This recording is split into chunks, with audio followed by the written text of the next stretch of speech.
Hasil pemilu legislatif menyatakan tidak ada satupun partai politik yang mampu memajukan calon presiden dan calon wakil presiden sendirian. Mereka harus berkoalisi.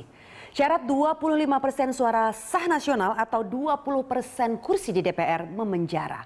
Bahkan bagi partai pemenang pemilu legislatif. Cari-cari kawan membentuk poros koalisi. Partai mana bergabung kemana? Kita lihat dalam segmen Angka Bicara.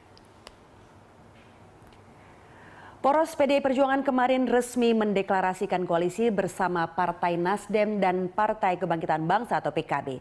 Joko Widodo atau Jokowi menjadi capres yang diusung. Gabungan tiga partai politik ini membentuk 34,71% dari suara sah nasional atau 192 kursi di DPR.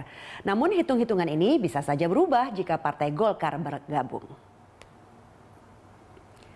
Indikasi bergabungnya Golkar ke poros Jokowi setelah ada pertemuan antara Ketua Umum Golkar Abu Rizal Bakri dan Jokowi di Pasar Gembrong, Jakarta. Abu Rizal sempat gamblang mengatakan mendukung Jokowi sebagai presiden.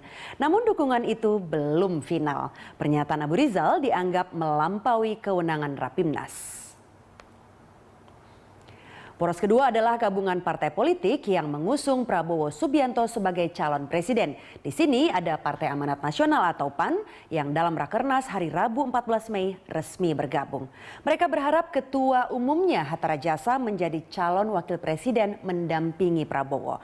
Selain PAN ada P3 yang jauh-jauh hari telah menyatakan dukungannya.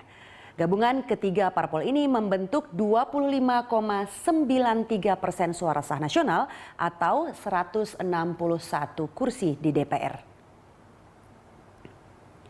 Gabungan partai ini kemungkinan besar akan bertambah bila Partai Keadilan Sejahtera PKS juga bergabung. Meski belum resmi, pernyataan-pernyataan tokoh PKS seolah mengonfirmasi kecenderungan PKS untuk bergabung bersama poros Gerindra.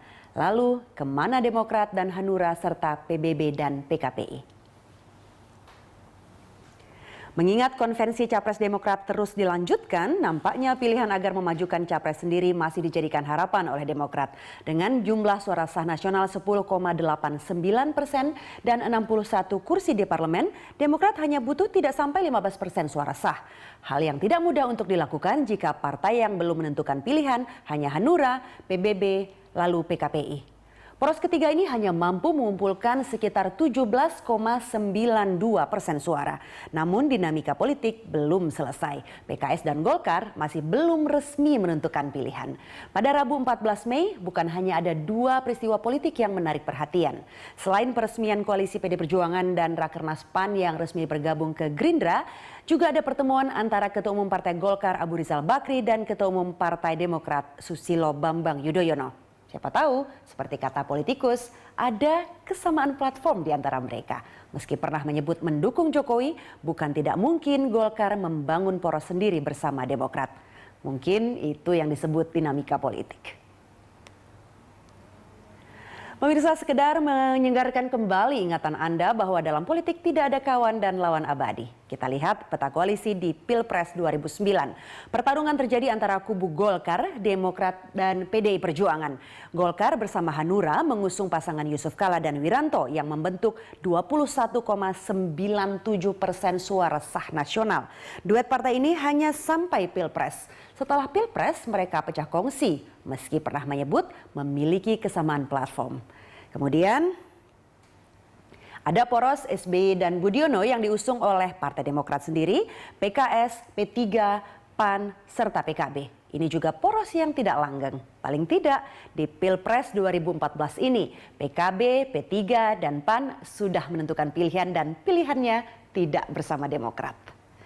Gerindra yang pecah kongsi dengan PD Perjuangan kini hampir bisa dipastikan akan menjadi lawan tangguh di 2014. Dalam politik terkadang kawan menjadi lawan dalam masa yang sama, apalagi di masa yang berbeda. Ya, informasi ini sekaligus menutup jumpa kita dalam Let's Vote pekan ini. Saya Rika Amru, Let's Vote, jangan golf.